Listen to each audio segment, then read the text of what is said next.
வீட்டில் இருக்கிற ஒவ்வொருத்தரும் மினிமம் டிகிரி படிச்சிருக்கணும் அப்படின்னு சொன்னோம். உடனே எங்க ஆட்சியிலே எல்லாரும் டிகிரி படிச்சு முடிச்சிட்டாங்களே அப்படிங்கிற மாதிரி சொல்றது. அது உண்மைனா ஸ்கூல் லெவல்லையே டிராப் அவுட்ஸ் அதிகமானது யாரோட ஆட்சியிலங்க?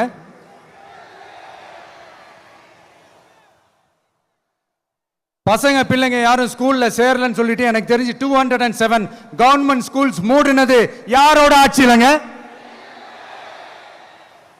இதுல கல்வியில் சிறந்த தமிழ்நாடுன்னு டிராமா வேற.